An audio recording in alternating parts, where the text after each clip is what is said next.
छोड़ दिया, मटके को फोड़ दिया, घड़ा पाका छोड़ दिया, मटके को फोड़ दिया। यीशु की मेहरबानी हो गई, यीशु की मेहरबानी हो गई। मैंने दिल का सना दिया, मैं यीशु की दीवानी हो गई। मेरे दिल का सना दिया, मैं यीशु की दीवानी हो गई। गया पाका छोड़ दिया, मटके को फोड़ दिया, गया पाका छोड़ दिया, मटके को फोड़ दिया। यीशु की मेहरबानी हो गई,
Praise the Lord, praise the Lord. Kandanara dedicated Kandanara. Praise the Lord, hallelujah.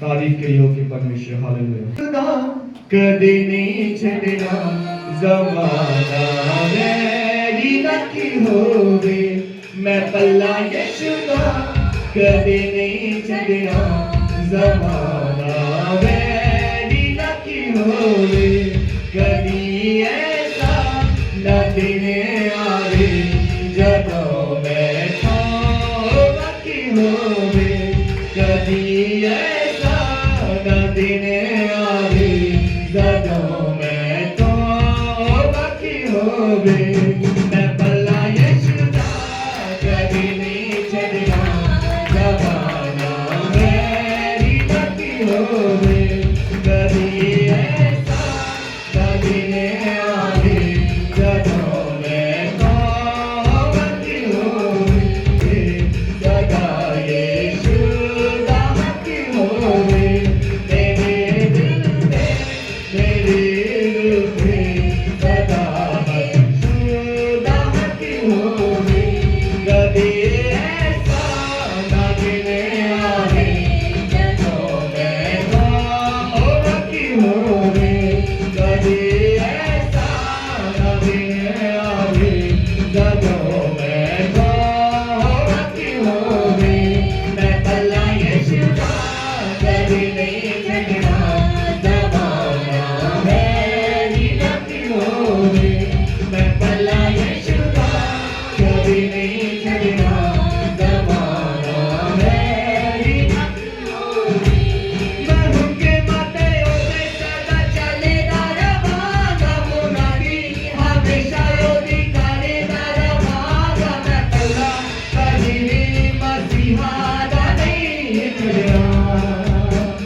जैसे 12 साल से लहू बहने वाली स्त्री ने यीशु मसीह का पल्ला पकड़ लिया, उसके वस्त्र के छोर को छू लिया और बाइबल कहती है उसे विश्वास था कि यदि वो वस्त्र ही को छू लेगी तो वो चंगी हो जाएगी। हालेलुया।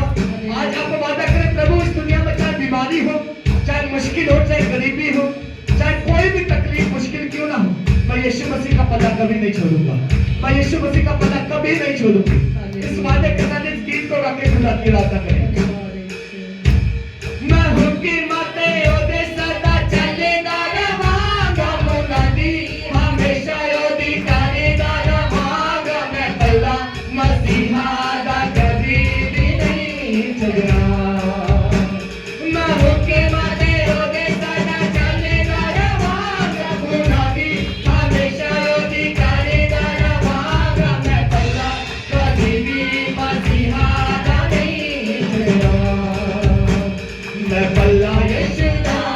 कभी नहीं छड़ना ज़माना मेरी नकी होवे मैं पल्ला यीशु दा कभी नहीं छड़ना ज़माना मेरी नकी होवे कभी ऐसा न दिन आवे जदों मैं तो बाकी होवे कभी ऐसा न दिन आवे जदों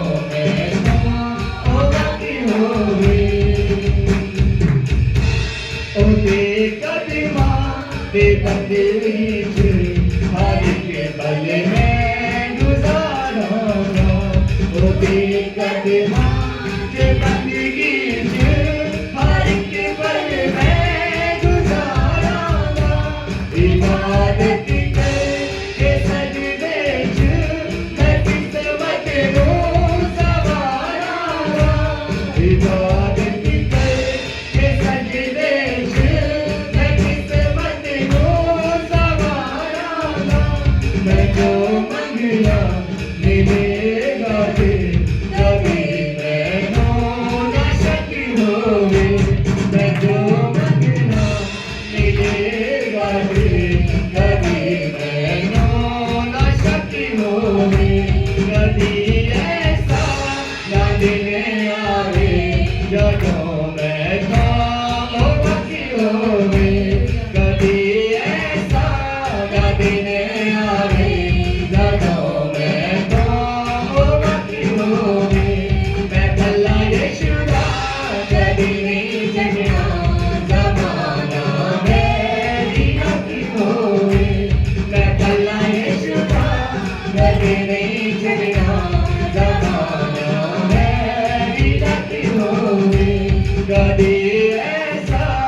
यीशु दा कभी नहीं छड़ना ज़माना मेरी बाकी होवे मैं भला यीशु दा कभी नहीं छड़ना ज़माना मेरी बाकी होवे कभी ऐसा दादी ने आवे जदों मैं ओ बाकी होवे कभी ऐसा दादी ने आवे जदों मैं ओ बाकी होवे बाइबल कहती है क्या हमें कोई चीज परमेश्वर के प्रेम से अलग कर सकती है और सेम टाइम बाइबल कहती है ना भूखमरी ना नंगाई ना जोखिम ना परसिक्यूशन ना सताव ना परिवार का छोड़ना ना पैसा कोई भी चीज हमें परमेश्वर के प्रेम से अलग नहीं कर सकती क्यों क्योंकि परमेश्वर ने हमसे प्रेम किया परमेश्वर ने हमें चुना है परमेश्वर ने हमें बुलाया है और उसने हमें अलग किया है और वो कहता है तुम मेरी प्रजा हो और मैं तुम्हारा परमेश्वर हालेलुया इस गीत को गाके जब आप परमेश्वर की आराधना करें तो इस बात को महसूस करें कि मेरा और परमेश्वर का रिश्ता कैसा है मैंने चुनिया मसीहा ने मेरा रखदा परम दिए मैंने चुनिया मसीहा ने मेरा रखदा परम दिए मैं इस लायक कदे नहीं सी ये गल सारी करम दिए मैं इस लायक कदे नहीं सी ये गल सारी करम दिए मेरे दिल पे मेरे रूह पे सदा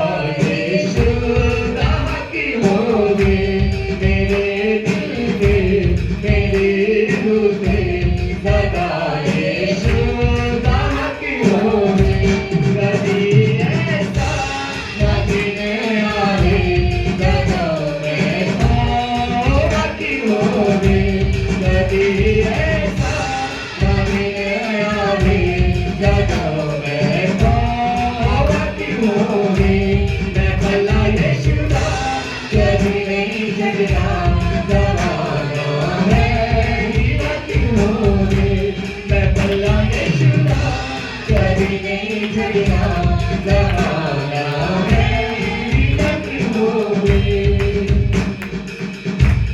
ओदे कदमां ते बंदगी च हर एक पल मैं गुजारांगा ओदे कदमां ते बंदगी च हर एक पल मैं गुजारांगा इबादत करके सजदे च मैं किस्मत नूं सवारांगा इबादत करके सजदे च मैं किस्मत नूं सवारांगा मैं जो मंगया मिलेगा भी कदे ना शकी होवे मैं जो मंगया मिलेगा भी कदे ना शकी होवे कभी ऐसा ना दिन आवे जदों मैं होगा की होवे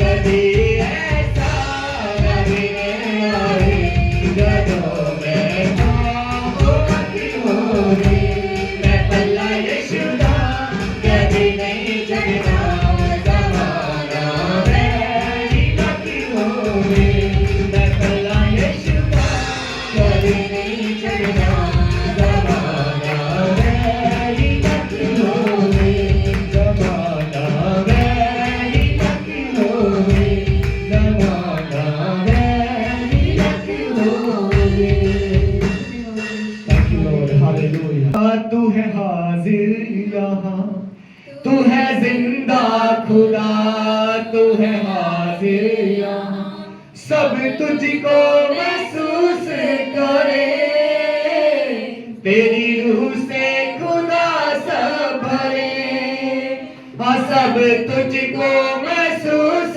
करे तेरी रूह से खुदा सब भरे तू है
आप भर सकते हैं, उसको ले सकते हैं, आप ले सकते हैं, ले सकते हैं, ले सकते हैं।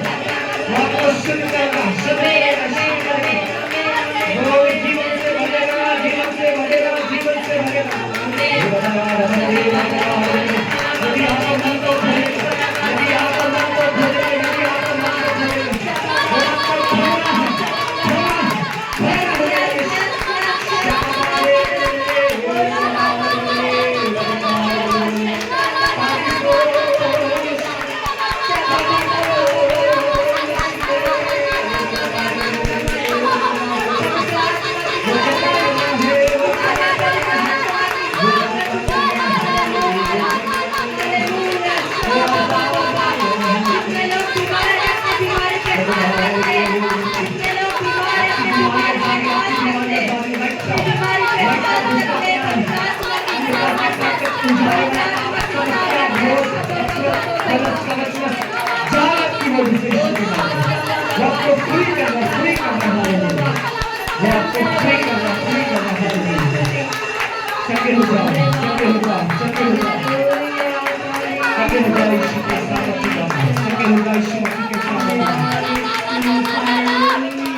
Come on.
स्तुति मैं करूं, आराधना करूं दिल से,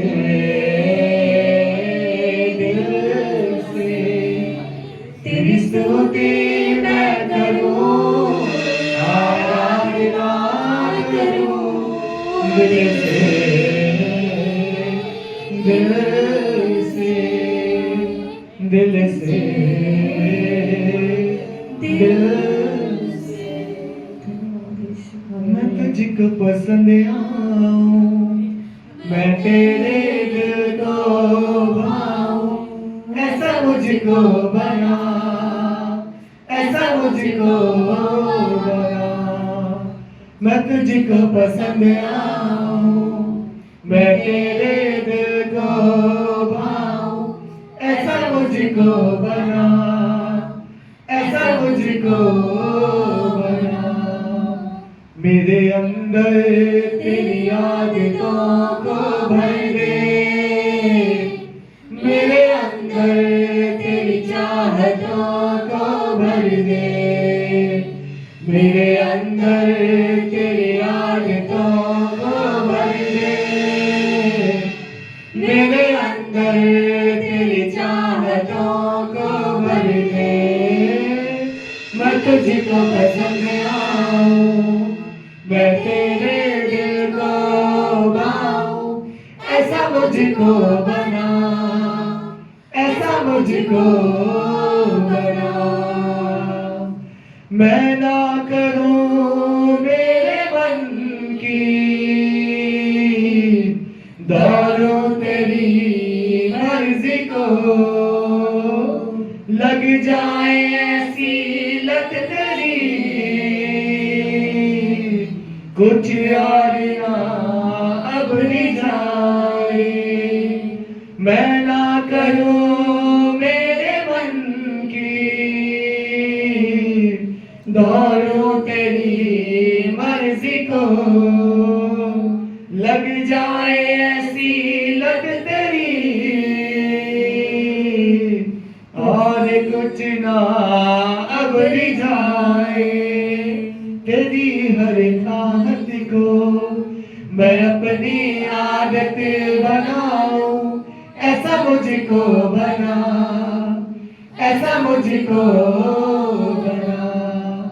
मैं तुझको पसंद आऊं, मैं तेरे दिल को भाऊं, ऐसा मुझको बना, ऐसा मुझको बना।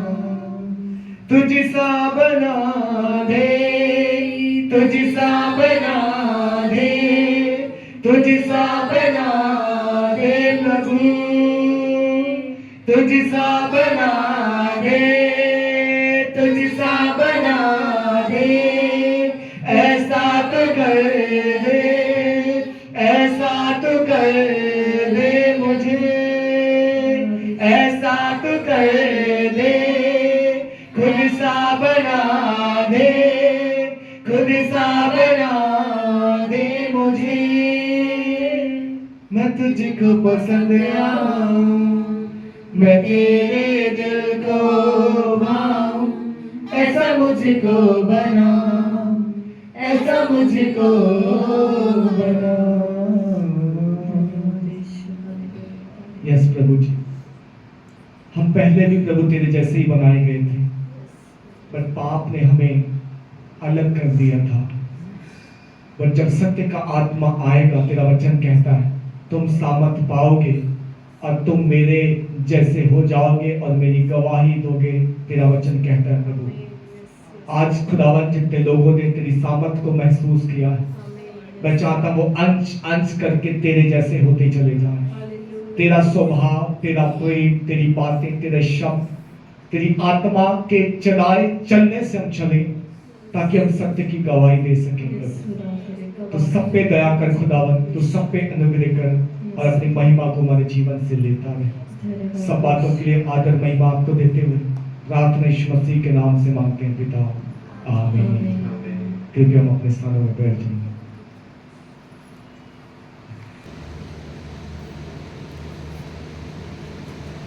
रोमियो की पुस्तक 3रा अध्याय और 23 वचन कोई भी जन पढ़े।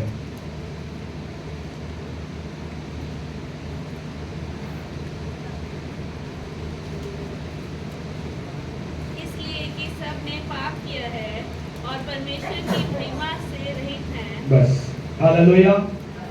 सुने ध्यान से, बाइबल कहती है रोमियो 3 अध्याय के 23 वचन में कि इसलिए कि सबने पाप किया है और परमेश्वर की महिमा से कैसे हैं हम? रहित। हालेलुया। रहित का मतलब समझते हैं?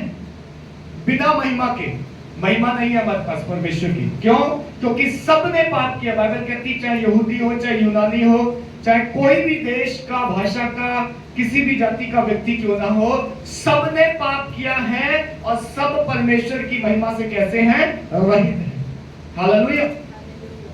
ये वचन जो है हमें इस बात को बताता है कि हम सब ने जो है जाने और अनजाने में क्या किया है? पाप किया। और बाइबल बताती है कि पाप जो है वो माँ के गर्भ से ही जो है वो हमारे जीवन में एंटर हुआ। माँ के गर्भ से ही हम कैसे हैं? पापी। चाहे कोई व्यक्ति ये बोले कि मैंने कभी कोई गुनाह गलती नहीं की, मैंने झूठ नहीं बोला, मैंने किसी को बुरा नहीं कहा, मैंने किसी का दिल नहीं दुखाया, मैंने चोरी नहीं की, मैंने निंदा नहीं की, चाहे कोई ये सब बेशक न करता हो, पर फिर भी बाइबल कहती क्यों? क्योंकि माँ के गर्भ से तू पापी है, वो पाप का बीज तेरे अंदर है। ये हमारे ब्लड में, हमारी लहू में। हालेलुया। अब जब पापी हैं तो परमेश्वर की महिमा से रहित हैं। यदि जो परमेश्वर की महिमा है वो हमसे हटा दी गई है, उठ गई है, वो हमसे दूर चली गई है। आपको मालूम है कहानी, जब पाप दुनिया में आया, जब अदम की वाटिका में आदम और हवा ने पाप किया और परमेश्वर ने उनको वहां से निकाल दिया और वो महिमा जो है वो उनसे छीन ली गई, वो महिमा उनसे ले ली गई। और वो जो अदम की वाटिका है जहां पर वो भले और बुरे के ज्ञान का वृक्ष था, जहां पर जीवन का वृक्ष भी था, उस वाटिका को जो है परमेश्वर ने अग्नि में स्वर्गदूतों के द्वारा जो है उसको रख दिया है, उसको जो छिपा दिया हमसे। और हमें परमेश्वर को, आदम को बोला कि तू अब उसी मिट्टी में जाएगा, उसी मिट्टी में तू खेती करेगा जिस मिट्टी से तू बनाया गया है। और तेरे पाप का कारण, जो तूने पाप किया है, परमेश्वर ने मनुष्य को यह कहा कि अब तू मिट्टी में मिल जाएगा, यानी मर जाएगा, क्योंकि तू मिट्टी ही से बनाया गया था। हालेलुया। सो महिमा जो है वो उठा ली गई। और महिमा जब उठाई गई है तो महिमा के बदले जो पाप का परिणाम है, जो आज हम सब देखते हैं संसार में, वो हमें दे दिया गया, वो हमारे जीवन में आ गया है। हालेलुया। बाइबल बताती है कि जब हम इस पृथ्वी पर से जाएंगे, अब हम जो मसीह यीशु में हैं, जो नई सृष्टि है, हमें एक बार फिर से महिमा में शरीर दिया जाएगा, वही महिमा में शरीर जो पहले था। आपको मालूम, जो पहला शरीर था आदम का, उनको शर्म फील नहीं होती थी, उनको जो है कॉन्सिक्वेंसेस फील नहीं होते थे, पाप के परिणाम नहीं दिखते थे, क्योंकि उन्होंने पाप नहीं किया था, वो महिमा में शरीर में थे, इसलिए उनको वस्त्र पहनने की आवश्यकता नहीं थी। हालेलुया।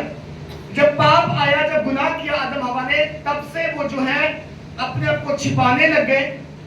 आपने पढ़ा होगा उत्पत्ति में कि परमेश्वर जो है शाम के ठंडे समय में हमेशा आदम और हवा से बात करने आता रहा। और उस दिन भी आया जिस दिन उन्होंने पाप किया और परमेश्वर ने पुकारा, आदम आदम तू कहां है? आदम कहता, परमेश्वर मैं तेरे आवाज को सुन के जो है झाड़ी में छिप गया हूं। क्यों?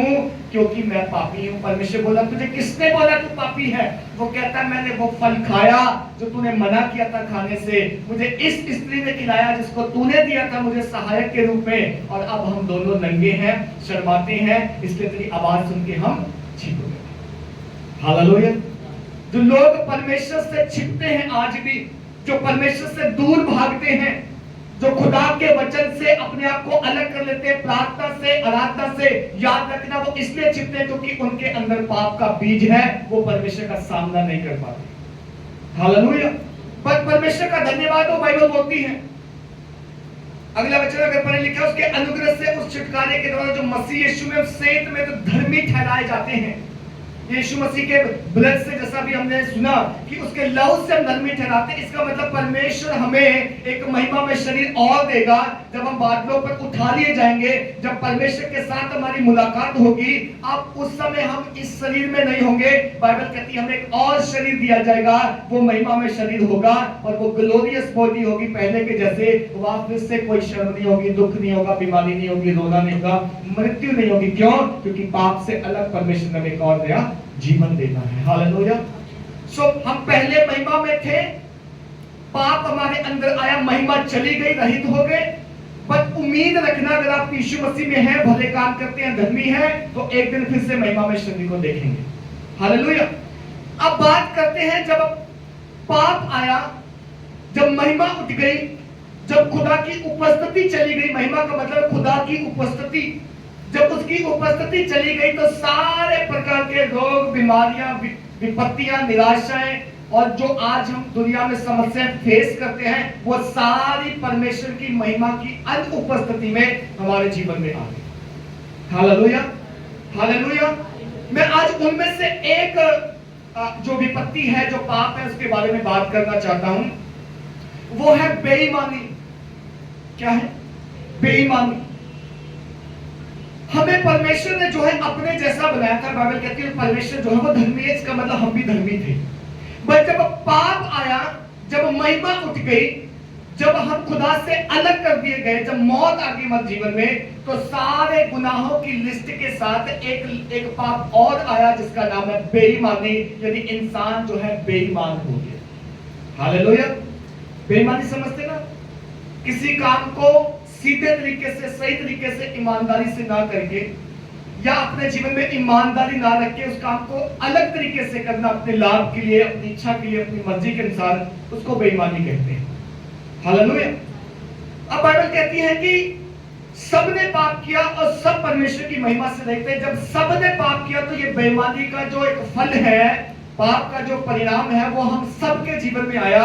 यदि आदम से लेके एंटर कर गया और उसके खून दर खून, जनरेशन टू जनरेशन, आज हम सब में ये पाप जो है कार्य करता है। सारे पाप कार्य करते हैं, लेकिन बेईमानी की हम बात कर रहे हैं। अब बाइबल कहती है कि जब हम बेईमान हो गए, बेईमानी एक पाप है। बेईमानी वो है जिसको खुदा पसंद नहीं करता। बेईमानी वो जो खुदा नहीं चाहता, क्योंकि उसके घर में चलता नहीं है। तो बाइबल का परमेश्वर कहता है कि जब उसने हमें बुलाया है, चुना है, जब हम उसके हैं, तो हम बेईमानी के साथ नहीं जी सकते उसके साथ। हालेलुया। हो सकता है मसीह यीशु में आने से पहले आपको मालूम ही ना हो कि बेईमानी एक पाप है। आप कहते नहीं, ये तो मेरी समझदारी है, देखो मैं कैसे जो है बेवकूफ बना देता हूं लोगों को।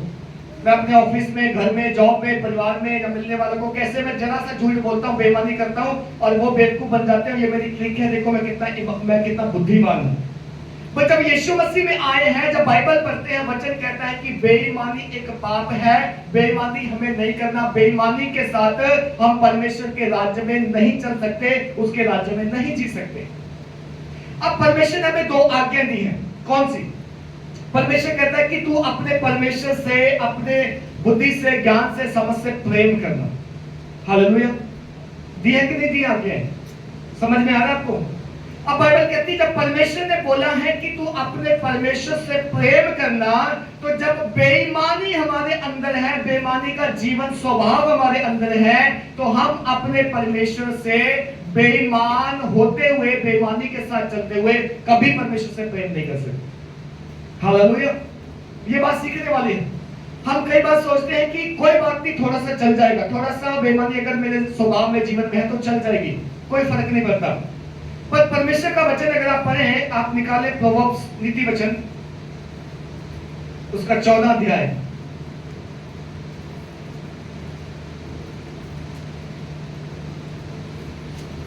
नीति वचन 14 अध्याय के 2 वचन में लिखा है, मैं पढ़ता हूं आपके लिए। जो सिधाई से चलता वह यहोवा का भय मानने वाला है, परंतु जो टेढ़ी चाल चलता है वह उसको तुच्छ जानने वाला ठहराता है। Hallelujah, hallelujah. नीति वचन 14:2 में कहता है जो सिधाई से चलता है वह यहोवा का भय मानने वाला है। क्यों चलना है आपको सिधाई से? क्यों बेईमानी नहीं करनी? क्यों आपको अपनी थोड़ी ही तनख्वाह में संतुष्ट करना है, बेईमानी से और ज्यादा नहीं कमाना? बाइबल कहती है कि आपके जो बट्टे होते हैं, वो बढ़ती के और कमती के ना हो, परंतु पूरे बराबर हो, पूरे जितना जितना तुम दे रहे तोल के उतना ही हो, जितना दूसरों को दिखा रहे उतना ही हो। आपको याद है ये जो लोग नाप तोल करते हैं किसी भी चीज की, मोस्टली आज हमारे देश में यही हो रहा है कि लोग चीज पूरी नाप के नहीं दे रहे, पैसा पूरा ले रहे हैं लेकिन चीज आपको कम दे रहे हैं। क्यों? उस वहां से भी वो पैसा कमाना चाहते हैं। मुझे याद है एक जब मैं गांव में हुआ करता था, छोटे हुआ करते थे, तो हमारे गांव में एक बंदे ने किराने की दुकान खोली, राशन की, जिसको हम आज सब देखते हैं ना, ज्यादातर लोग वही खोलते हैं। सो वो पहली दुकान थी हमारे गांव में, क्योंकि उससे पहले बहुत दूर दूर लोग जाया करते थे, कुछ भी अगर चाहिए होता है। तो उसने दुकान खोली, तो उसकी दुकान बहुत अच्छी चली, क्योंकि बहुत बड़ा गांव है हमारा, तो सारे लोग उसके पास आते थे। उसको नफा हुआ, उसको जो है आमदनी हुई, तो उसने धीरे धीरे अपना स्टोर, अपनी जो दुकान है बढ़ाना शुरू कर दी। पहले राशन था, उसके साथ और चीजें रख ली, लोहा लक्कड़ प्लास्टिक, ये वो सारा पूरा एक बड़ा जनरल स्टोर बना लिया। लेकिन हम उसको नोटिस करते थे, वो बेईमानी करता था। वो क्या करता था, मान लीजिए उसके पास कोई धान गेहूं लेके आया, आपने देखा होगा गांव में जो है धान गेहूं लेके जाते हैं, उससे चीज लेके आते हैं, राशन भी लेते हैं, क्योंकि किसानों के पास यही होता है, पैसा नहीं होता ज्यादातर। तो धान गेहूं लेके जाते थे, और धान गेहूं दे के उस पैसे से चीज खरीदते थे दुकानदार से। अब वो जो तराजू होता है भर के छबड़ा तोलता था, अपने कट्टे में डालता था, होते दो थे, बोलता था एक हो गया। जैसे हमारी जो जो जो बंदा गया है बेचने, उसकी जैसे नजर हटी, वो भर के 2 डालता था, बोलता 1 हो गया, 5 डालिए, बोलता 3 हो गया, 10 डालिए 8 हो गया, इतना पैसा हुआ, ले लो जी। वो बेईमानी करना शुरू किया। मैंने अपनी आंखों से देखा, मैं विटनेस उस बात का। अच्छा, दुकान बहुत बड़ी, अब लोग बहुत उसके पास आते थे, बहुत आमदनी की, उसने दुकान छोटी से बड़ी कर ली, 1 से 2 ले ली, और वो जो है बंदा लाला कहलाने लगा, उसको सब लाला बोलने लगे। पर वो बेईमानी करता था। छोटे छोटे बच्चे आते हैं गांव में, आपने देखा होगा, बच्चों को भेज देते, जाओ जी ये धान ले जा, गेहूं ले जा, थोड़ा सा हल्दी ले आना, नमक ले आना, धनिया ले आना। वो बच्चों को आराम से बेवकूफ बना लेता था, क्योंकि उसको लगता था मुझे कोई नहीं देख रहा, मैं बेईमानी से बहुत धनी हो जाऊंगा, बहुत पैसा कमा लूंगा, और एक दिन मैं क्या बन जाऊंगा, पूरे इस गांव का जो है मैं बड़ा आदमी बन जाऊंगा, है ना। सबके अंदर ये लालच होता है, याद रखना, ये लालच जो है शैतान की तरफ से। बाइबल कहती धन बुरा नहीं है, लेकिन धन का लालच बुरा है। आप धन कमाओ, परमेश्वर ने आपको मेहनत करने के लिए हिम्मत दी है, बुद्धि दी है, स्वास्थ्य दिया है, बट इस स्वास्थ्य से, इस मेहनत से, अपने कामों से, अपने परिश्रम से लालच मत करो कि मैं एक ही दिन में अमीर बन जाऊं, मैं एक ही दिन में सबसे बड़ा बन जाऊं, मैं लूट लूं इन सबको और मैं मुखिया बन जाऊं, ताकि मेरी वाहवाह हो। जैसे बाइबल में लिखा है कि एक व्यक्ति ने कहा, इस बार मेरा बहुत अनाज हुआ है, इस बार मेरी बहुत फसल हुई है, मैं क्या करूंगा, मैं अपने बखेड़े को तोड़कर बड़ा करूंगा, अनाज भर लूंगा, और अपने जी से कहूंगा आराम से खा बैठकर, क्योंकि मेरे पास बहुत है। परमेश्वर कहता तेरा प्राण तुझसे ले लिया जाएगा, तो ये जो तूने इकट्ठा करके रखा किस काम में आए। हालेलुया। तेरे पड़ोसी लड़े के बाद में तेरे खत्तों के पीछे, नीति वचन ऐसा कहता है। तो लालच बुरा है, लालच पाप है, मेहनत करके कमाना बुरा नहीं है। मेरे प्रियो, ध्यान से इस बात को समझना। अब वो बंदे को मैंने अपनी आंखों से देखा, हम वहीं थे, ज्यादा साल नहीं बीते, थोड़े सालों की बात है। उसका लॉस होना शुरू हो गया, लॉस, उसकी कमाई में घटी होना शुरू हो गई। अब उसके पास कमाई नहीं है, वो ब्याज पे पैसा लेके, उधारा लेके राशन भरता है और बांटता है। ब्याज पे लेने लग गया, उधारा लेने लग गया। उसका गांव में किसी के साथ पंगा हो गया, लड़ाई होगी, कोर्ट केस पड़ गया उसके ऊपर, उसके भाई को किसी ने गोली मार दी, और जितना उसने कमाया था, इकट्ठा किया था, सारा धीरे धीरे करके खत्म हो गया। एक समय आया, उसकी दुकान में लॉक लग गया, ताला लग गया, दुकान खत्म, सब कुछ खत्म। मैं जब निकला था अपने गांव से, मुझे याद है वो बंदा गांव में नहीं रहता था, वो छिप के रहता था, क्योंकि उसके ऊपर कोर्ट केस था, पुलिस उसको ढूंढती थी। हालेलुया। समझ में आपको? जब परमेश्वर ने तुम्हें दिया है, तो ये मत सोचो कि बस मुझे ही दिया है, बाकी सबको मैं बेदखल कर दूंगा, बाकी सब मेरे पांव की चौकी में आ जाएगा, मैं केवल इनका मालिक कहलाऊंगा। मत सोचो, परमेश्वर सबसे प्रेम करता है। जो तेरे पास कस्टमर आ रहा है, परमेश्वर उससे भी प्रेम करता है। जो तेरे नीचे काम करता है, परमेश्वर उससे भी तेरे समान प्रेम करता है। जो तेरे ऊपर तेरा बॉस मुखिया परमेश्वर उससे भी प्रेम करता है, बेईमानी मत करना उसके साथ, धोखाधड़ी से मत लूटना उसको। ये मत कहना कि बस 4 दिन की बात है, मैं तो अमीर बन जाऊंगा, मैं तो छोड़ के चला जाऊंगा विदेश, मैं तो बाद में ब्याज पे खाऊंगा, मुझे क्या लेना देना। तू जहां कहीं भी जाएगा परमेश्वर वहीं तुझे पकड़ लेगा। Hallelujah, hallelujah. कितनी बार हम बेईमानी करते हैं, सोच के देखें। कई बार हमें पता ही नहीं होता हम क्या कर रहे हैं, हम कहते नहीं जस्ट मेरा भला हो जाएगा, मेरे अच्छे के लिए, नहीं मैं जल्दी निपट जाऊंगा इसलिए कोई बात नहीं।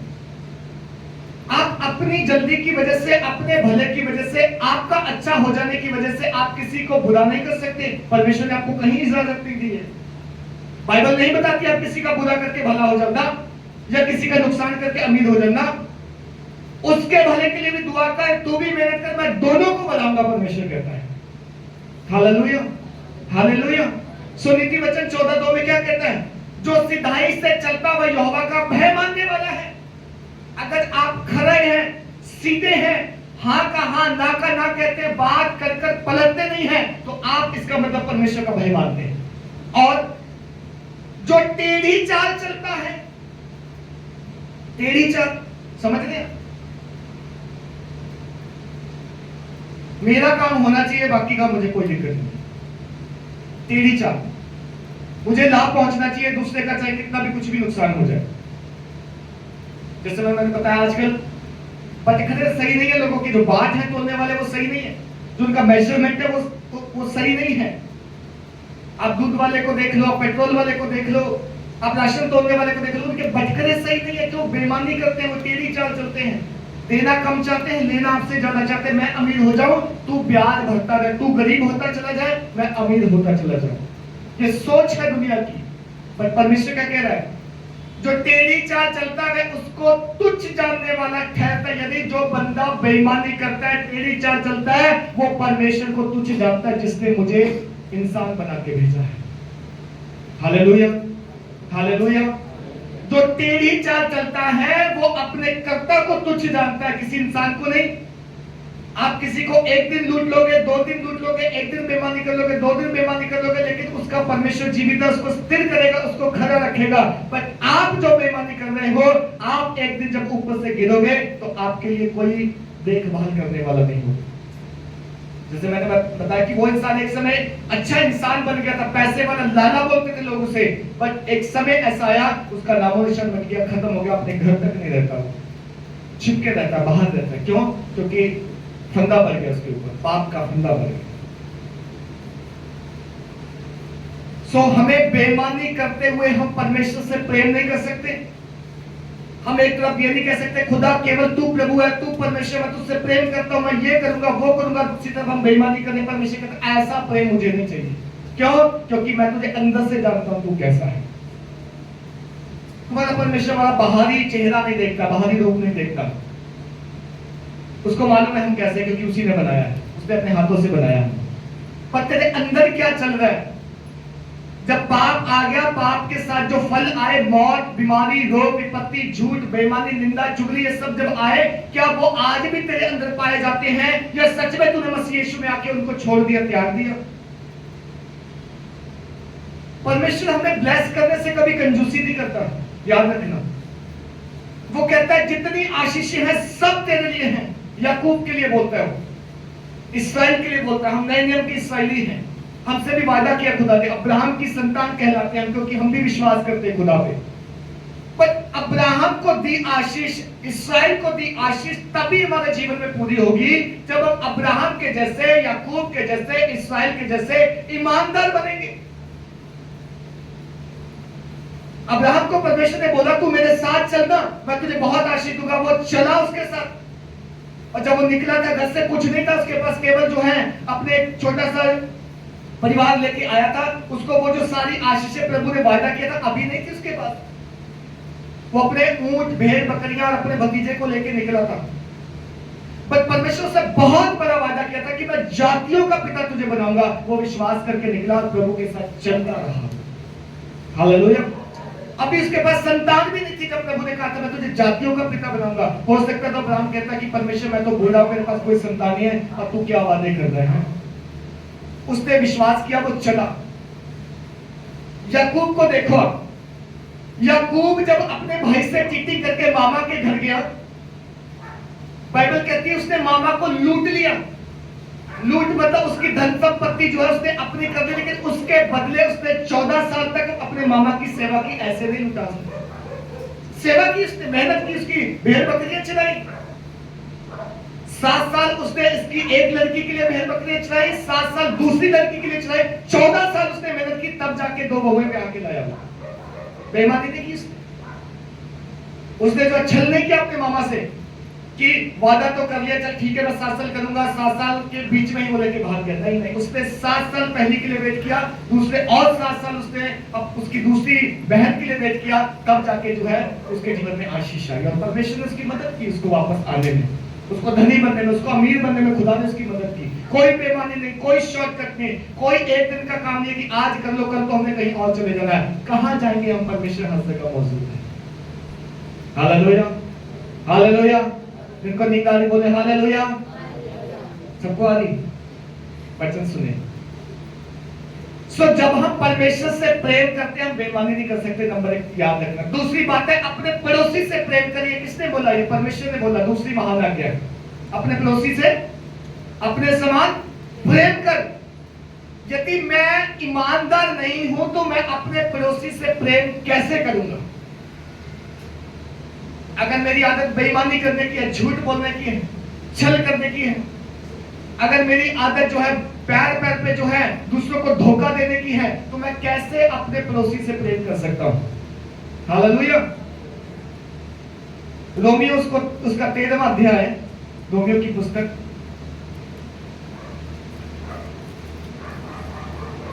तेरह अध्याय का 10 वचन। प्रेम पड़ोसी की कुछ बुराई नहीं करता, इसलिए प्रेम रखना व्यवस्था को पूरा करना है। हालेलुया। प्रेम क्या नहीं करता? पड़ोसी की बुराई नहीं करता। अब आप ये ना बोलना मेरा पड़ोसी वही है जिसका मकान मेरी दीवार के साथ चिपका हुआ है। आपका पड़ोसी हर वो बंदा है जिसके पास आप रीच आउट कर सकते हैं, मिल सकते हैं, जा सकते हैं, जो आपके जीवन में दखलंदाजी करता है, वो सब आपके पड़ोसी है कि नहीं है? परमेश्वर ने बोला पड़ोसी से प्रेम कर। दैट मींस जो भी मुझे मिलता है वो मेरा पड़ोसी है और मैं उससे प्रेम करूंगा, उसे खुदा का प्रेम जाहिर करूंगा, खुदा का प्रेम बताऊंगा, खुदा की बातें बताऊंगा। मैं कभी छल कपट, निंदा, झूठ, चुगली की, बेईमानी की बात उससे नहीं करूंगा, क्योंकि वो मेरा पड़ोसी है। आपके ऑफिस में जिनके साथ आप काम करते हो वो आपके पड़ोसी हैं, क्योंकि आप रोज उनके साथ बैठते हो। जिनसे आपका लेन देन है वो आपके पड़ोसी हैं। आप उनसे प्रेम करेंगे, और अगर आपके अंदर बेईमानी है तो आप प्रेम नहीं कर सकते उनके साथ। आप झूठ बोल रहे हैं, आप मुंह से बोल रहे हैं मैं प्रेम करता हूं, लेकिन आपके अंदर उनके प्रति ईमानदारी नहीं है। बाइबल में परमेश्वर ने 2 आज्ञा दी हैं, मुख्य 2 आज्ञा कि अपने परमेश्वर से प्रेम कर, अपने पड़ोसी से प्रेम कर। और अगर हमारे अंदर बेईमानी पाई जाती है तो हम अपने पड़ोसी से कभी प्रेम नहीं कर सकते। हम झूठे हैं, हम सिर्फ ऊपरी ऊपर से वचन को मान रहे हैं, ऊपरी ऊपरी मुंह से वचन कह रहे हैं, लेकिन हमारा मन दूर है वचन से। और परमेश्वर कहता है मैं जानता तुम होठों से मेरा आदर करते, तुम्हारा मन मुझसे कोसों दूर है, मैं तुम्हारी नहीं सुनता, मैं तुम्हें नहीं जानता। क्यों? क्योंकि तुमने अपना मन नहीं लगाया मेरा वचन पूरा करने में। हम कितना वचन सुनते हैं, हमें कितना ज्ञान है वचन का, हम बहुत सारी बातें जानते हैं, सुनते हैं वचन से, बट अगर उन्हें लागू करने की बात आए तो शायद हम पूरा 100% उसे लागू नहीं करते अपने जीवन में। कहीं ना कहीं से चूक हो जाती, कहीं ना कहीं से हम कमजोर है, कहीं ना कहीं से हम जो है समझौता कर लेते हैं, कहीं ना कहीं से हम ये कहते हैं कि चल कोई बात नहीं, वचन नहीं पूरा होता तो कोई बात नहीं, बाकी तो मैं करता हूँ। जैसे यीशु मसीह के पास एक व्यक्ति आया और उसने बोला कि अनंत काल का जीवन पाने के लिए क्या करूं? यीशु ने उसे वचन बताया कि तू व्यवस्था को तो जानता है, वचन में क्या लिखा वही कर। तो उसने गिन के बता दिया मैं ये भी करता हूँ, वो भी करता हूँ, ये भी करता हूँ। यीशु मसीह ने बोला तेरे अंदर एक कमी है, तेरा भरोसा धन पे है, वो धन तुझे काम नहीं करने दे रहा, वो धन तुझे आगे नहीं बढ़ने दे रहा। एक काम कर, अपने धन को जाके बांट दे कंगालों में, तब मेरे पास आ, मैं तुझे अनंत काल के जीवन का अधिकारी बनाऊंगा। वो चला गया, वापस नहीं आया कभी, जो उसने धन नहीं छोड़ा। ऐसा ही एक पाप जो हमारे अंदर शैतान ने डाला, वो हमें कई बार परमेश्वर के पास नहीं जाने देता। ऐसी एक आदत, ऐसा एक स्वभाव, जैसे मैं बता रहा हूं कि जब महिमा उठी, जब ग्लोरी हमसे ले दी गई, तो बहुत सारे पापों ने आकर हमें घेर लिया, उनमें से बेईमानी एक बात कर रहे हैं हम, और कई पाप हो सकते हैं। झूठ बोलना, खुदा के साथ वफादार ना होना, शरीरों का दुरुपयोग करना, पवित्र ना रखना, खुदा को पहला स्थान ना देना, वचन ना पढ़ना, प्रार्थना, कई सारी ऐसी चीजें जो शैतान ने आकर हमारे अंदर कब्जा कर ली है, खुदा के नजदीक नहीं जाने देती है। कोई भी चीज हो सकती है, वो आप जानते हो आपके जीवन में क्या। अलग अलग तरीके से शैतान ने हमें जो जकड़ा हुआ, पकड़ा हुआ। परमेश्वर हमसे 99.9 की उम्मीद नहीं करता, वो पूरी 100% की उम्मीद करता है। कुछ भी मत छोड़ो, वो कहता है कुछ भी मत रख छोड़ो जो पीछे तुम्हारा ध्यान खींचता है। आगे की तरफ देखो, मेरे जीवन खुदा को दे दिया, मैंने आगे चलना है। वो 99.1 जो चीज है ना, कई बार हमें बार बार शैतान याद दिलाता है, कोई बात नहीं, कोई बात नहीं, चलता है। एक ही झूठ बोला है, बस एक ही बोला, बट उस एक के कारण 90 और बोलने पड़ेंगे, ये नहीं मालूम आपको। फिर भी वो कहते नहीं, वो एक ही है, ये उसी के खाते में आता है सारा। 90 झूठ बोलने पड़े। वो एक स्वभाव, वो एक ऐसी आदत जो मेरी कब से है, मसीह में आने से पहले से है, लेकिन मसीह में आकर सब छूट गई, वो नहीं छूटी और मैं उसे छोड़ना भी नहीं चाहता, क्योंकि वो एक है ना, थोड़ी सी अच्छी लगती है। क्या फर्क पड़ता है? बट आपकी आशीष वहीं रुकी है उस एक में, आपकी बरकत वहीं रुकी है उस एक में। वो एक ही है जो आपको दूर कर देगी खुदा से, वो एक ही है जो आपको धीरे धीरे बैकस्लाइड करती है, पीछे हटाती है। वो एक ही है जो कहती है कि आज मत प्रार्थना कर, कल कर लेना। वो एक ही आदत है जो कहती है आज वचन मत पढ़, बहुत तो सुन के आया, बहुत तो पढ़ा, बहुत तो मोबाइल पे देखे। हम सुनते सबकी है कई बार, लेकिन करते एक भी, मानते एक की भी नहीं है। हम उसका वचन सुनते हैं, उसका भी सुनते हैं, टीवी पे भी सुनते हैं, यूट्यूब पे भी सुनते हैं, फलाना भी सुनते हैं, धमकाना भी सुनते हैं, सारा सुन के खिचड़ी बन जाती है, हमें पता ही चलता हमने सुना क्या। इसलिए उतना सुनो जितना तुम मानो, मानो, लागू करो, डे प्रतिडे उसको प्रार्थना में रखो, खुदा से मांगो, खुदा मेरी कमजोरी है, तेरा वचन ये कहता है, मैं इससे बाहर आना चाहता हूं, मेरी मदद कर, मेरी सहायता कर। पवित्र आत्मा आपकी सहायता करे। हालेलुया। वो सहायक है, सहायक के रूप में दिया गया, वो हमारी मदद करता है, मददगार है। परमेश्वर को मालूम है हम कमजोर हैं, हम वो नहीं कर सकते जो प्रभु चाहता, लेकिन इसलिए उसने अपना आत्मा हमें दिया। बाइबल कहती है उसने ब्याने में अपना आत्मा दिया कि हमारी अगुवाई करे। वो हे अब्बा, हे पिता कहकर हमें प्रार्थना करना सिखाता है। Hallelujah, hallelujah. सो इसलिए जब हम अपने पड़ोसी के प्रति वफादार नहीं है, बेईमान है, प्रेम नहीं करते, तो ये वचन वहां पे पूरा नहीं होता कि अपने पड़ोसी से अपने समान प्रेम करें। ये वचन टूट जाता है वहां पे। सो बेईमानी जो है एक पाप है। बेईमानी जो है छोटा सा शब्द हो सकता है, छोटा सा पाप हो सकता है, लेकिन एक बड़ा काम करती है, वफादार नहीं होने देती है। अगर हम खुदा के साथ वफादार नहीं है तो खुदा के बंदों के साथ कैसे वफादार होंगे? अगर खुदा के बंदों के साथ वफादार नहीं तो खुदा के साथ कैसे वफादार होंगे? बाइबल कहती है जिसको तुमने देखा है, जो तुम्हारे साथ रहता है, तुम उससे झूठ बोल लेते हो, तो जिसको तुमने कभी देखा नहीं, स्वर्ग में रहता, उसके साथ क्यों नहीं झूठ बोलते होगे? उसके साथ तो तुम खुलेआम बोलते होगे, वो कौन सा देख रहा है? और जिस दिन देखेगा उस दिन देख ले, और वो आपको मालूम नहीं, वो आपको रोज देख रहा है। वो आपको आपके गुप्त कमरे में, गुप्त स्थान में, गुप्त हार्ट में, गुप्त मन में, गुप्त आपकी योजना में आपको जांच रहा है, देख रहा है, और वो आपको जानता है आप क्या योजना बना रहे हो, आप क्या प्लान कर रहे हो। अगर आपकी योजना, आपके प्लान परमेश्वर के साथ सीधे नहीं है, तो याद रखना परमेश्वर की आशीष स्टिल रुकी हुई है, वो ब्लॉक है वहां पे, वो दे नहीं सकता। उसने वादा किया है, उसने खुद कहा है कि अगर तू वचन मानेगा तो ये सब आशीषें तेरी है, अगर वचन नहीं मानेगा तो ये आशीषें तुझसे दूर हो जाएगी, तू वंचित रहेगा, पूरी नहीं हो पाएगी। Hallelujah, hallelujah. जो ईमानदारी है, अब ईमानदारी की लिस्ट में, जो ईमानदारी है वो सुसमाचार के लिए योग्यता को निर्माण करती है। हम चाहते हैं खुदा का सुसमाचार सुनाएं, उसके गवाह बने, उसका वचन लेके जाए, उसकी इच्छा पूरी करें, तो आपको सबसे पहले ईमानदार होना है, वफादार होना है। एक वचन पढ़ दीजिएगा, फिलिपियों की पुस्तक 2:15। हाँ, फिलिपियों 2:15। ताकि तुम निर्दोष और हाँ। भोले होकर टेढ़े और हठीले लोगों के बीच परमेश्वर के निष्कलंक संतान बने रहो, जिनके बीच में तुम जीवन का वचन लिए हुए जगत में चलते दीपकों के समान दिखाई देते हो। बस, हालेलुया। वचन कहता है ताकि तुम निर्दोष और भोले होकर टेढ़े और हठीले लोगों के बीच में परमेश्वर के निष्कलंक संतान बने रहो। जिन लोगों के बीच में हम रहते हैं वो कैसे हैं? बोले वो सीधे आपकी तरह, आपने मान दिया तो कोई बात नहीं, कोई बात नहीं। वो टेढ़े लोग हैं और बाइबल कहती है वो हठीले लोग हैं, लेकिन उनके बीच में तुम कैसे बनो? निर्दोष और निष्कलंक, भोले।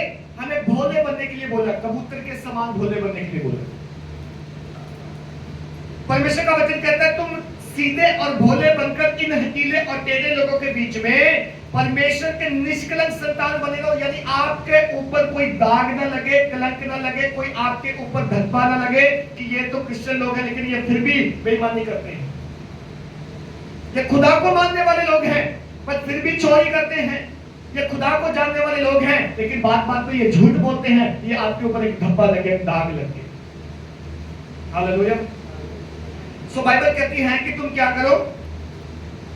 तुम निष्कलंक संतान बने रहो जिनके बीच में तुम जीवन का वचन लिए जगत में जलते दीपकों के समान दिखाई देते हो। इस जगत में अगर हमने प्रभु का सुसमाचार लेके जाना है तो मेरे प्रियो सबसे पहले आप भोले बने, आप जो है निर्दोष बने और जगत में जलते हुए दीपकों के समान आप दिखाई दो, क्योंकि परमेश्वर ने अपना वचन आपको दिया है, आपके अंदर, आपके द्वारा से परमेश्वर काम कर रहा है।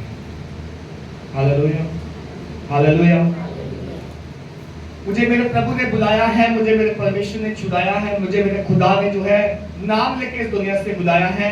अगर कोई कड़वी जड़ का मतलब कोई कड़वी आदत, कोई गलत आदत जो मेरे अंदर अभी भी पाई जाती है, अगर वो जड़ है तो उस जड़ को आज ही निकालें। अगर आपके अंदर कड़वी जड़ है तो ये एक दिन कड़वा फल जरूर लेके आएगी। ये जड़ आपके अंदर है जो बढ़ेगी, आप धीरे धीरे से खाद पानी देंगे, ये बढ़ेगी और एक दिन कड़वा फल लेके आएगी जो प्रभु से अलग कर देगी हमेशा के लिए आपको। इसलिए जड़ को निकालें, चाहे वो बेईमानी की है, चाहे झूठ की है, चाहे वो अपने बढ़ावे की है, चाहे अपने आप को उन्नति देने के लिए, तरक्की करने के लिए, बड़ा बनने के लिए या अपने आप को रिच बनाने के लिए जो हम शॉर्टकट अपनाते हैं, जो हम लोभ करते हैं, लालच करते हैं, झूठ बोलते हैं, बेईमानी करते हैं, ये सब पाप है, शैतान की ओर से है। और शैतान एक दिन धीरे धीरे करके इनमें से आपको वहां ले जाएगा जहां पे वो आपको ले जाना चाहता है। लेकिन परमेश्वर की इच्छा ये नहीं है। परमेश्वर की इच्छा ये है कि यदि हम यीशु मसीह में आगे हैं, वफादार बने, ईमानदार बने,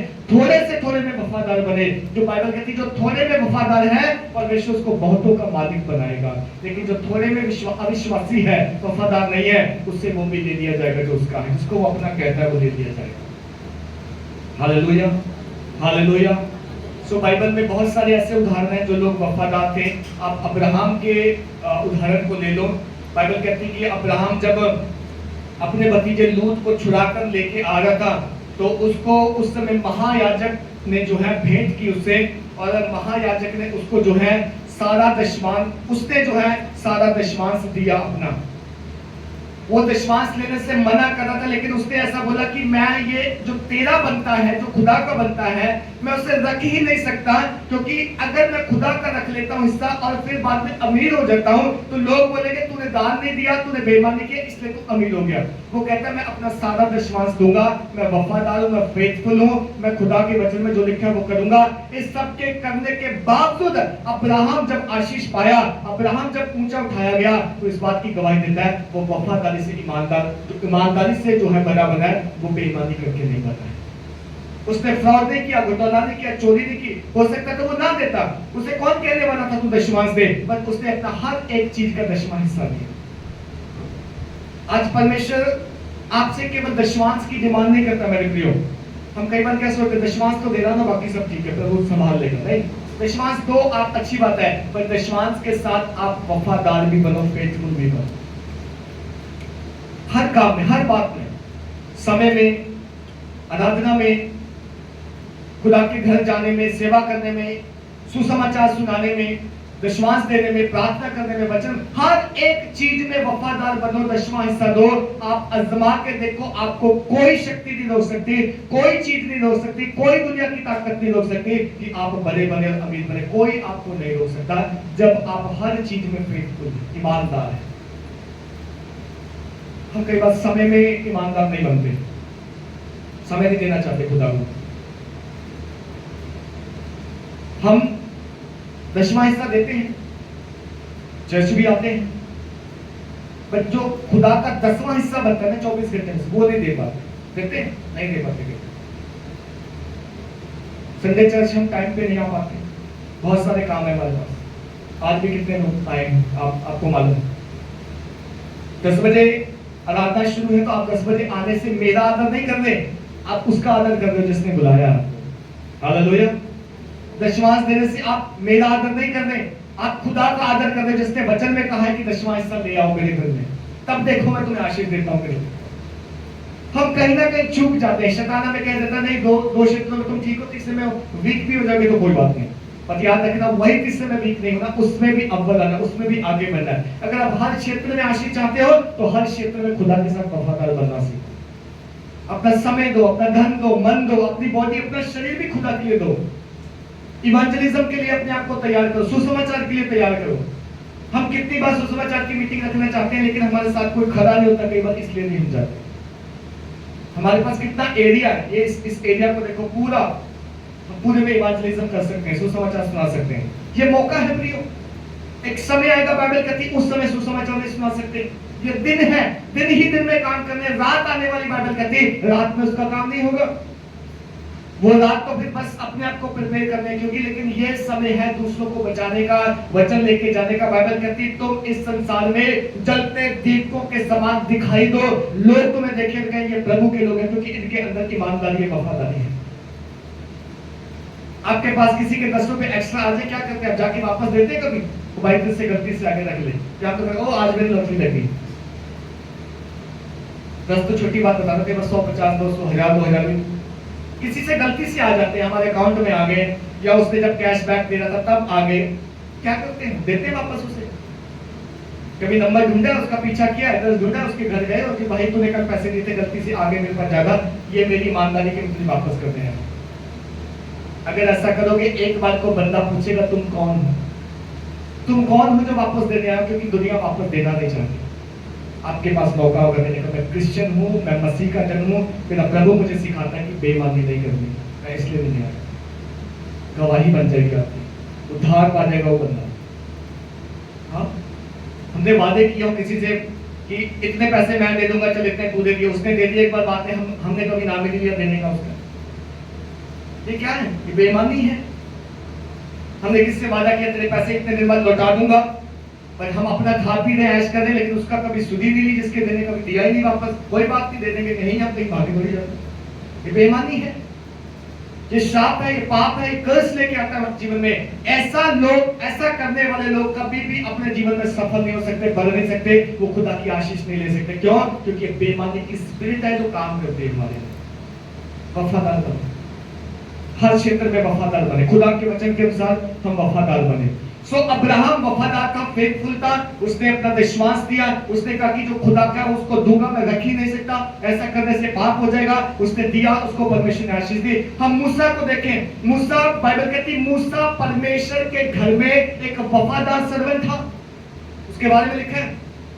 जब यीशु और मूसा की वहां पे जो तुलना की जाती है, तो वहां पे लिखा कि यीशु मसीह तो परमेश्वर के घर का बेटा था, लेकिन मूसा परमेश्वर के घर में फेथफुल, वफादार दास था। उसने जो कुछ भी किया वो बेईमानी से नहीं किया, ईमानदारी से किया। वो ईमानदार ही था, इसलिए महल को छोड़कर, फैरो के घर को छोड़कर वो अपने लोगों के पास चला गया जहां वो भेड़ बकरियां चलाते थे।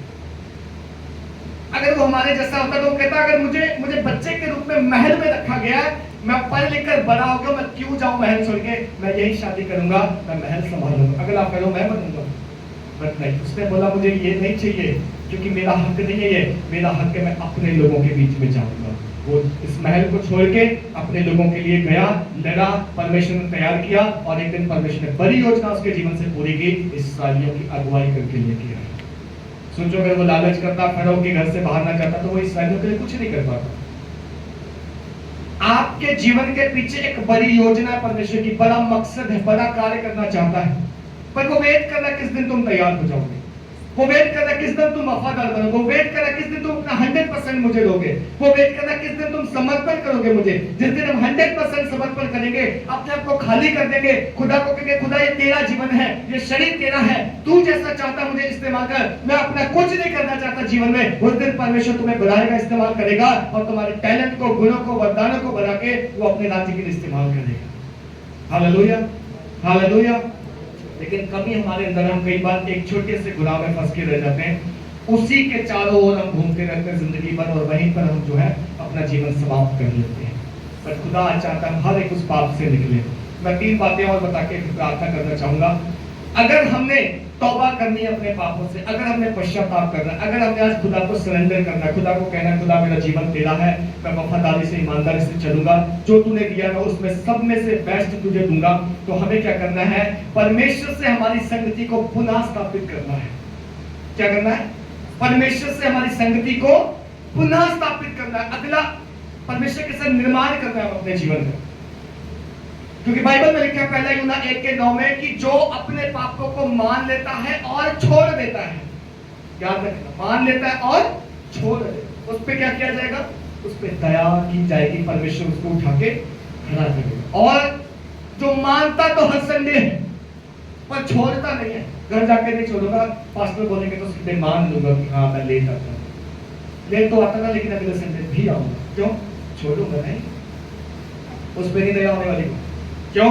तुम्हारा मन परमेश्वर जानता है कि तुम्हें पवित्र आत्मा ने पाप जताया तो है पर तुम छोड़ने को तैयार नहीं, और जब तक छोड़ोगे नहीं तब तक दया नहीं होगा, तब तक आगे नहीं बढ़ाएगा परमेश्वर। सो परमेश्वर से अपनी संगति को पुनः निर्माण करें, वादा करें खुदा मैंने जो किया अनजाने में किया, गलती से किया, शैतान के पीछे लग के किया, लेकिन आज तेरा वचन मैंने सुना है, आज के बाद मैं शैतान को कभी मौका नहीं दूंगा। अपनी संगति को रिस्टोर करें खुदा के साथ। दूसरी चीज, लोगों के साथ हमारी संगति को जो है स्थापित करें। लोगों के साथ, जिन लोगों का आपने दिल दुखाया, जिन लोगों से आपने बेईमानी की, जिन लोगों की चोरी की है, जिनका पैसा आपने रख लिया, जिनके साथ आप वफादार, उनके पास जाएं और कहें जो मैंने किया वो मैं अनजाने में किया, आज के बाद मैं कभी नहीं करूंगा, तू मेरा एक अच्छा दोस्त है, मैं तुझसे प्रेम करता हूं, मैं तेरे दुख सुख में खड़ा रहूंगा, मैं तेरे लिए हर वो काम करूंगा जो तू कहेगा, जो मैं कर सकता हूं तेरे लिए करूंगा।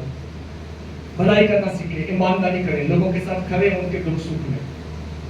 बाइबल कहती तेरे पास 2 कुर्ते हैं, उसको दे दे जिसके पास नहीं है। बाइबल कहती जो दुखी है, बीमार है, उसके पास जा, उसको तसल्ली की शब्द दे, उसके लिए प्रार्थना कर, दुआ कर, यही तेरी सेवा, इसलिए तू बुलाया गया। कई बार हमारी गली में लोग तड़प रहे होते, हमारे समाज में लोग तड़प रहे होते, हम एक बार जाके उनको सुसमाचार नहीं सुनाते, एक भी बात नहीं जाके कहते मैं तेरे लिए दुआ करूंगा। अरे पैसा देना तो बहुत दूर की बात है, कम से कम शब्द बोल के आओ, तुम्हारे मुंह के शब्दों में ताकत है, वो बंदा चंगा हो जाएगा। हालेलुया, यही भलाई है, यही ईमानदारी है मेरे प्रियो। तीसरी चीज, बेईमानी से कमाया गया धन जो है वापस करके, क्या करके है? वापस करके। बेईमानी से अगर कुछ कमाया है, बेईमानी से आप अपने घर में कुछ लिया है, बेईमानी से आपने उसको ठग लिया, बेईमानी से आपने इतने कमा लिए, आज अगर आपको पवित्र आत्मा कहता है तो वापस जाएं और उसको वापस करके आए और बोल के आए ये गलती से हो गया था, ये मेरा नहीं ये तेरा है, इसलिए मैं क्षमा चाहता हूं, मुझे माफ करता, उसको लौटा दें। हालेलुया। बाइबल के परमेश्वर ने मूसा की व्यवस्था में एक नियम दिया था, जानते हैं क्या? अगर तू किसी का बेईमानी से कुछ भी रुपया ले ले, या कोई चीज या वस्तु या भैंस या बैल या बकरी कुछ भी लिया है बेईमानी से, गलती से, तो जब वापस करने जाएगा तो कितने टाइम, कितनी बार उसको वापस ना? 4 बार वापस करना, 100 गुना। अगर 100 रुपया गलती से ले लिया है तो जब वापस जाओगे 400 देके आना और कह के आना कि मैंने गलती से ले लिया। Hallelujah, hallelujah. ये परमेश्वर की व्यवस्था है मेरे प्रियो, ये परमेश्वर का नियम है, और वो कहता है बेईमानी छोड़ दे। छोटी छोटी बातों में, छोटे छोटे कामों में, झूठ, बेईमानी, मुझसे अपशब्द, निंदा, चुगली, हम कितनी बार करते हैं, हमारी हैबिट है। एक्चुअली शैतान ने हमारे अंदर डाल दिया, हमारे ब्लड में डाल दिया। जब से ग्लोरी गई है ना, जब से महिमा गई है, तब से शैतान ने सब हमारे अंदर स्टोर कर दिया, और वो हम रिपीट करते रहते, चलाते रहते। लेकिन प्रभु का आत्मा आज यही कहता है कि तुम मसीह यीशु में कौन हो? नई सृष्टि। और जब सृष्टि नहीं हो तो काम पुराने नहीं होने चाहिए, काम भी नए होने चाहिए, तभी परमेश्वर आशीष देगा, तभी बढ़ाएगा, तभी हमें फलवंत करेगा। आइए हम सब अपने साथ बातें सब वेद में देखो, सब कुछ नया हो गया। प्रार्थना करते हैं प्रभु जी, जब तेरा पल्ला परमेश्वर हमने पकड़ा है, जब तूने हमें बुलाया है, नाम लेके चुना है, जब नियुक्त किया खुदावन, तो होने दे प्रभु जी हम फल लेके आए और बहुत सारे फलों को लेके आए। हर प्रकार का वो कड़वा फल जो शैतान की ओर से है, बेईमानी, झूठ, निंदा, चुगली, अनाज्ञाकारिता, वचन को तोड़ना, वो सारी बातें खुदावन जाती रहे हमारे जीवन में। और प्रार्थना करते प्रभु तेरा लहू हमें धोकर शुद्ध करे, आजाद करे खुदावन। चंगा करने वाला हाथ प्रभु तेरा हम में से हर एक के ऊपर आए। जितना ने खुदावन हाथ बनाया उन्हें 30, 60 और 100 गुना प्रतिफल दे प्रभु जी। हमारी कमाइयों को प्रभु बढ़ा, हमें हर्ष के साथ बोलने वाले, आनंद के साथ काटने वाले बना। जितने लोग दशवांश लेके आए हैं प्रभु तेरे भवन में, उनके दशवांशों को छू मेरे खुदावन, उनके दशवांशों को ब्लेस कर प्रभु, वो अपनी कमाई को खाने पाए, किसी भी भली वस्तु की घटी उनके जीवन में ना होने पाए प्रभु जी। प्रार्थना करते तेरा लहू हमें धो के शुद्ध करे और हमारे मन को तैयार करे प्रभु जी, कि हम तेरी आवाज को जो सुनते हैं उसको सुन के भूले ना प्रभु, परंतु बिल्कुल वैसा ही चले जैसा तेरा वचन कहता, फलों को लेके आने वाले हो सके। दुआ करते प्रभु इनके दशवांशों को छू, आशीष दे प्रभु, और उनकी कमाई के सारे साधनों को बरकत दे प्रभु जी। कोई बीमारी, कोई रोग, कोई विपत्ति, कोई निराशा, कोई अंधकार की ताकत इनके जीवन का हिस्सा ना हो प्रभु जी। तेरा लहू इन्हें प्रभु धोए और शुद्ध करे। सारी बातों के लिए धन्यवाद करते हैं परमेश्वर। आदर और महिमा प्रभु हम आपको देते हैं। धन्यवाद हो हमारी प्रार्थना सुनने के लिए। यीशु मसीह के सामर्थी नाम से मांगते हैं पिता, आमीन।